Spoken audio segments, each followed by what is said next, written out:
A partir daí um monte de coisa boa aconteceu. Eu fui correr no Drag Racing.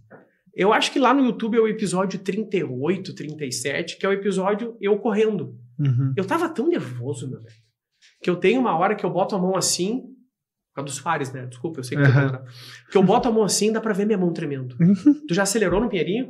Não. Então, quando tu for acelerar, tu vai ver a emoção que é.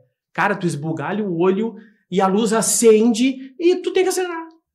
Cara, é demais, é demais, é demais. E eu tava muito nervoso ali. Na primeira passada, o carro patinou, eu distracionei. A terceira não entrou. Falei, não, tudo bem, errei. Verde, né? Tô aprendendo, errei. Eu corri com o Dodge da... Como é que é o nome dela? Um Dodge vermelho. Já vai ver o nome.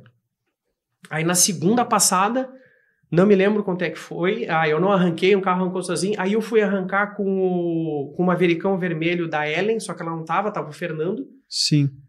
O Maverick arrancou na minha frente, eu vim, bati segunda, eu pensei, vou me consagrar, eu vou ganhar. Não entrou a terceira. Aí veio o alemão, o Camilo, da Fueltec, veio o Gabriel, quero mandar um abraço para os dois também. Olharam, sensor de rotação, tudo funcionando. Eu falei, será que é o trambulador, né? Não sei, vou tentar de novo. E eu tinha um botãozinho do two-step, eu pensei, vou apertar ele na troca da marcha, vou atrasar, de repente entra a marcha, né?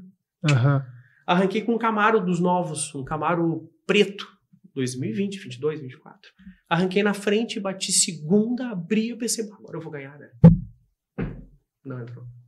Não entrou a terceira de novo. Bom, enfim, aí volta para casa, o carro fica em casa, e espera, né? Enfim, as coisas foram acontecendo. E aí depois, né, o carro ficou em casa um tempão. A gente se conheceu muito antes disso, né? Sim. E aí eu vou deixar o Vinícius falar, porque se tu deixar só eu vou falar. Né? Foi nessa parte daí que tu começa a tu trabalhar no carro. Só recapitulando, voltando uns meses antes, assim, hoje eu tenho uma oficina que ela é voltada especificadamente para veículos do grupo Volkswagen, né? Sim. E na época o Marcelo acabou comprando umas rodas que eram do cliente meu. E tudo bem, foi lá, olhou as rodas, buscou as rodas, levou, e nisso a gente acabou descobrindo que a gente tinha essa amizade em comum com o Chico também, que é uma pessoa sensacional aí, um cara de um coração muito nobre, que eu também conheço ele, acho que ele deve beirar uns 10 anos aí, se não mais, né? Por ter Golf há muito tempo também, né? Meu primeiro Golf eu comprei em 2009, então já tem um tempinho considerável, assim.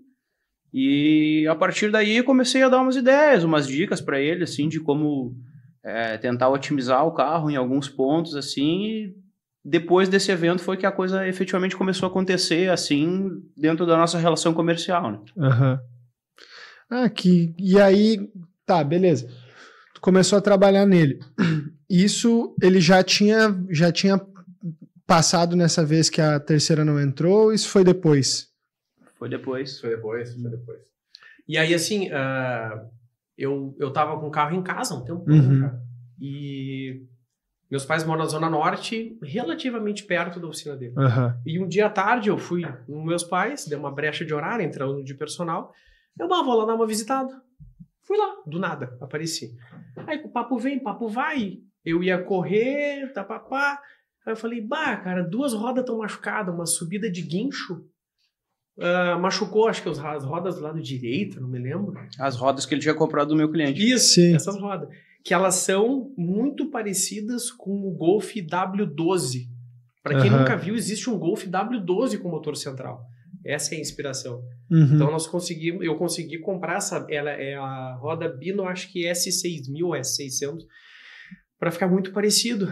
E elas estavam machucadas e eu falei para ele, cara, eu não tenho nem cavalete em casa para subir o carro. Eu tava com a garagem do prédio, de uma vizinha alugada, né? E ele, traz o carro aí, meu. Eu tenho elevacar, eu tenho cavalete, eu tenho roda sobressalente, traz aí. Beleza. Aí levei lá num sábado, e aí quando ele subiu para trocar as rodas, tava pingando água e óleo.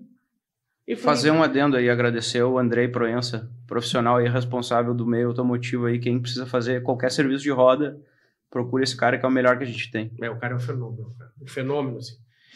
E aí tava pingando água, óleo e tal, e eu falei, dá uma revisada aí. Beleza? Aí ele olhou o carro e aí me chamou. Ah, meu, dá uma olhada numas coisinhas aqui. E a partir daí nós vamos falar do que o Vini começou a fazer no carro. Então, produção, se tu puder botar o primeiro vídeo lá, foi do momento que o Vini foi botar. Ele vai começar a explicar o que tinha o carro para fazer e o que foi feito. Não, pode ser assim mesmo. Cara, primeiro ponto aí que a gente tinha um tanque que não tinha tampa, né? Ele tinha uma tampa original do Golf vedada numa borracha ali só, mas não tinha rosca nenhuma, então podia ter algum problema de vazamento aí por movimentação, por tudo, né? Essa questão do reservatório, cilindro de freio aí também estava um pouco complicado para qualquer intervenção que tivesse que ser feita relacionada à sangria ali, né? Hoje, quem é mais dentro do mundo aí já sabe que existem máquinas para sangradores, que acabou aquela história de ficar sangrando o freio com um lá dentro e outro na pinça ou na embreagem também, já com embreagens hidráulicas, né? Tinha detalhes nas ventoinhas aí também que estavam pegando no radiador, né? Estavam fixados com cinta plásticas, eles estavam bem próximas do radiador, então no momento da rotação, aquilo ali, elas acabavam batendo e atritando no radiador.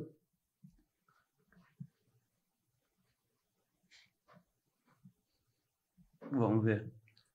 Aquele suporte do câmbio ali que também estava um pouquinho...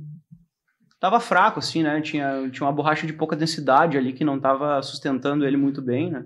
Sim. E a parte de suspiro aí, que era uma parte bem delicada, porque a gente acabava tendo bastante condensação de água, né? Uhum. Então acabava misturando o vapor ali do óleo e na hora que ele baixava de temperatura, isso aí cria aquela borra, né? Aquela nata, assim, característica de problemas de algum resfriador de óleo, trocador de calor ou um problema de junta já. O arrefecimento também estava com água de torneira, assim, né? É uma coisa que não é nada saudável para nenhum motor, ainda mais para um motor de manutenção cara e com peças específicas que a gente não encontra ali na esquina, ali, né, numa autopeça, né? Muita coisa tem que mandar vir de fora aí, tem um custo considerável, primeiro pela questão da conversão de moeda, segundo pela tributação também, né? Sim, sim. Então, mais ou menos por aí que começou a minha história com ele, né? Já com o carro pronto, montado, assim, e a partir daí a gente foi otimizando bastante coisa até chegar mais ou menos como está hoje. E aí dali, nessa época, ele tava ligando, tava tudo. E aí, tu entregou ele e já começaram a fazer ou levou um tempo, assim, ou foi tudo de uma vez? Ali o escape. Ali a gente tinha uma questão bem interessante também, que tinha muito vazamento nos coletores de escape e nas saídas, assim, né? Uhum. Tanto na saída do coletor quanto na junção dos coletores com os cabeçotes, né? Então, como as sondas ficam pós aquela saída ali, isso aí já pode interferir em alguma coisa de leitura da sonda também, então já tem alguma certa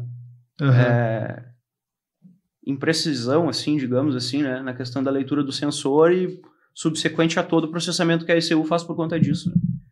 Volta ali no anterior, por favor, professor. Aí, ó. Essa parte aí são as linhas de água do carro, né? São 2 tubos de inox de 1,5 polegadas que passam pela parte de baixo ali, pelo meio do túnel. Um deles, inclusive, em algumas partes ele tinha um furo também, que gerava algum vazamento de água, né? E como o carro já estava com água de torneira há algum tempo, acaba ficando bem característico de cair aquela água alaranjada, assim, com aquela cor de ferrugem, né? Então é de fácil identificação isso aí também. Sim, oxida, né? Tudo, né? Oxida fácil, né? Mesmo sendo um bloco de alumínio, né? O bloco desse motor, a RS da Audi, que é o motor em questão que a gente tem adaptado nesse carro, é um bloco de alumínio, mas ainda assim existem tubulações, principalmente a tubulação de ligação de água de um cabeçote ao outro, que é de ferro, né? Então não tem como não oxidar, né? Eu não falei no início, eu esqueci, para quem não conhece esse motor, ele é um V8 4.2 de 300 cavalos de fábrica e quase 42 de torque, ele é 41 e alguma coisa. E eu sempre brinco, né? Porque o primeiro R8 foi com a base desse motor. Né? Sim. E eu brinco que é um R8 de pobre. Né? Que aí foi feito o carro a partir daí. Depois esse motor evoluiu. A linha S, né? Vai dar aula aqui. Evoluiu. Depois veio os TFSI, né? Veio o V10. Hoje já praticamente tudo em injeção direta, né? Aí, como a gente tem um motor lá dos primórdios dos anos 2000, ainda era um motor com injeção sequencial. Sim. Com injetores fixados no coletor de admissão e não diretamente no cabeçote, né? Então, isso aí segue uma linha evolutiva dentro da engenharia mundial, assim, né? Não é só uma coisa vinculada ao Volkswagen e Audi mesmo.